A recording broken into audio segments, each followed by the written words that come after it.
민수기 12장입니다. 1절 3절. 하세롯에서 사건은 모세가 구스 여자를 취했다는 이야기로 시작됩니다. 그것은 바로 미리암과 아론이 잡아낸 모세 약점이었죠. 여기서 미리암의 이름이 먼저 등장한 것은 그녀가 이 사건 주동자라는 사실과 그로 인해 아론은 화를 모면했으나 그녀가 나병이 걸리게 되었음을 암시하고 있습니다. 아론은 시내산 아래 금송아지 사건에서도 처음에는 주동자들에게 이끌려 수동적으로 그 역모에 가담했으나 곧 금송아지 우상을 주도적으로 주물하면서 능동적으로 백성들이 우상에 절하도록 이끈 적이 있죠. 그런데 이상하게도 별다른 징계를 받지 않고 면책 특권을 누린 것 같습니다. 아마도 백성들의 영적인 머리인 대제사장이라는 아론의 중책으로 인해 하나님께서는 그를 심하게 징벌하지 않고 충분한 회개와 회복의 기회를 주신 것으로 이해됩니다. 우리를 불편하게 하는 진실은 모세가 구스 여자를 취했다는 사실이죠. 구스는 70인역에 에디오피아로 번역할 뿐 아니라 성경 전반에 대체로 에디오피아로 간주됩니다. 이미 모세는 미디안 제사장 이드로의 딸 십보라를 아내로 삼은 적이 있습니다. 그런데 여기서는 그가 이방인 여자를 둘째 아내로 취하고 있는데 이스라엘의 정체성에 대한 심각한 역행이 분명하죠. 따라서 미리암과 아론의 문제 제기는 지극히 정당한 것처럼 보입니다. 우리는 모세가 십보라와 만난 것은 하나님 섭리 속에 이루어진 일임을 잘 알고 있습니다. 미디안 제사장 이드로는 여호와 하나님을 알게 되고 이스라엘의 공동체와 합류하여서 모세의 조력자가 됐습니다. 이런 점에서 모세와 이드로의 딸 미리암의 결혼은 비록 그녀가 이방 여자였을지라도 하나님께서 용인하신 합법적인 결혼이었죠. 그러나 모세가 구스 여자와 결혼한 것은 분명 다른 문제로 보입니다. 하지만 여기서 구스라는 단어가 무엇을 의미하는지 다시 한번 살펴볼 필요가 있습니다. 일반적으로 구스가 에디오피아를 가리키는데 에디오피아에 수단과 이집트가 포함될 수 있다고 설명하는 이들이 있습니다. 따라서 이들은 이 구스 여자는 모세의 첫째 아내 십보라 주장하고 있는 것이죠. 십보라는 결혼 후 두 아들을 낳고 모세와 잠시 결별했습니다. 모세는 이집트로 백성을 해방하러 떠나고 십보라는 두 아들과 더불어 아버지 이드로를 따라 고향으로 돌아갔다가 출애굽 후 다시 상봉하게 되죠. 출애굽기 18장 보세요.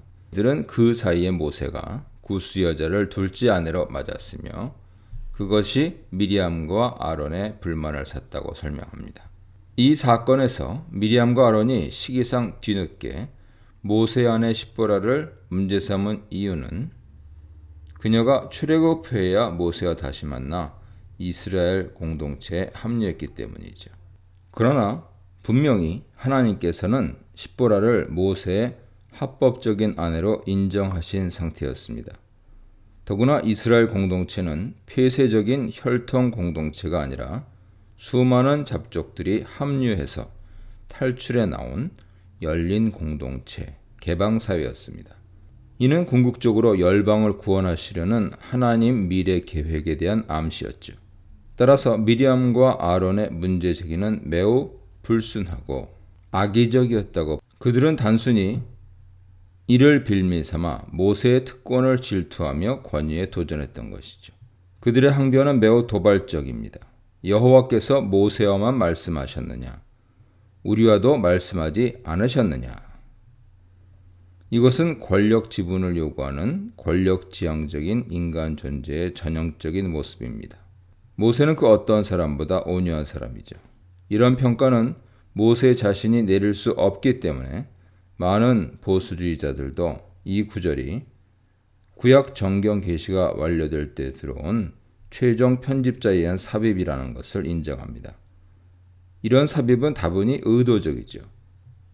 즉 불만을 잔뜩 품은 아론과 미리암과 대조적으로 모세는 마음이 너그럽고 겸손한 인물이라는 것입니다. 4절로 8절입니다. 이때 하나님께서 갑자기 이 언쟁에 개입하셨습니다. 갑자기라는 단어는 돌발적인 상황 발생을 가리키는데 특히 신속한 신적 개입에 따른 비상조치가 필요할 때 흔하게 나타나는 단어입니다. 이 단어 등장은 불길한 징조를 알리죠. 하나님께서는 모세와 아론 그리고 미리암을 회막으로 나오라고 명령하십니다. 이것은 진영 밖으로의 소환이며 따라서 이 회막은 11장에 이어 다시 진 밖에 설치되어 있는 시설물입니다. 진영 밖 회막은 백성들이 배교를 저지를 때마다 임시로 설치되어서 회개와 영적 쇄신 그리고 성령 충만과 더불어 중대한 죄의 문제를 해결하는 장소로 사용된 것 같습니다. 회막에서 개최된 재판에서 하나님께서는 아론과 미리암을 크게 책망하십니다. 요지는 모세는 특별하고도 유일한 하나님의 대행자로 선택된 지도자요. 또한 하나님 말씀을 대언해서 전달하는 선지자로 세웠다는 것이죠. 참고로 모세는 이후의 모든 선지자의 전형이 되었습니다. 따라서 그에 대한 대항은 그를 세운 하나님을 대적하는 셈이죠. 모세에게 독점적으로 부여된 특권은 바로 하나님과 직접 대면할 자격입니다. 다른 선지자들에게는 환상이나 꿈이라는 통보 수단을 통해서 자신의 뜻을 알려주지만 모세와는 얼굴을 맞대고 문자적으로는 입에 입을 맞대고 즉 말씀을 입에서 입으로 그대로 옮기듯이 모세에게 말씀을 전해주고 또한 모세의 말을 전해 들으신다 하는 겁니다. 또한 모세는 하나님을 대신해서 그분의 집 곧 온 이스라엘을 책임지고 운영하고 다스리는 중책을 지닌 자죠. 그런 특권을 지닌 모세를 비방하는 것은 하나님에 대한 모욕인 것입니다. 하나님께서는 그들에게 큰 진노를 발하신 뒤 다시 구름의 떠오름과 더불어 회막을 떠나셨습니다.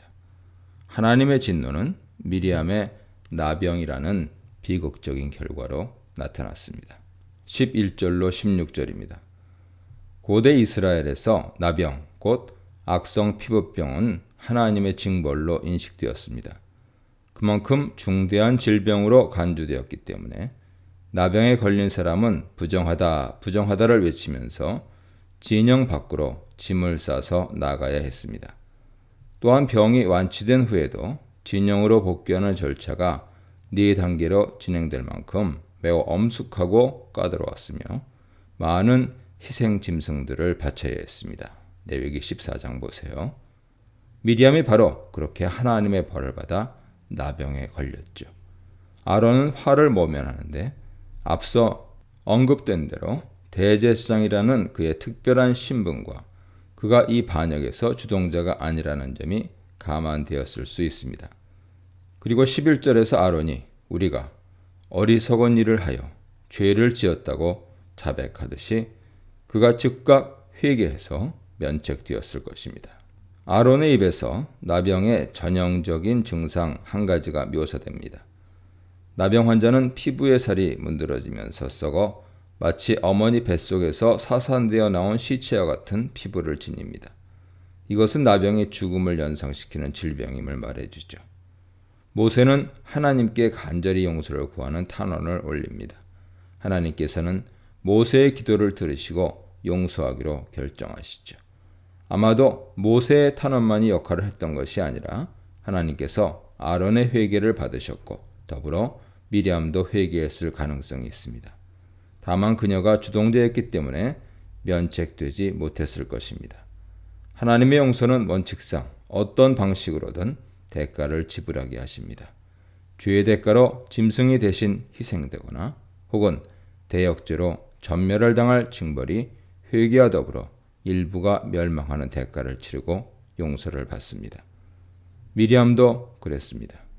하나님께서는 침뱉음의 모욕을 비유로 말씀하시면서 그녀를 일주일간 진영 밖에 격리하라고 명령하셨습니다. 징계 기간을 다 채우고 미리암이 진영으로 복귀한 뒤 백성들은 하세롯을 떠나 바란 광야로 이동했습니다. 이 문단에서는 미리암과 아론이 모세에게 방귀를 들다.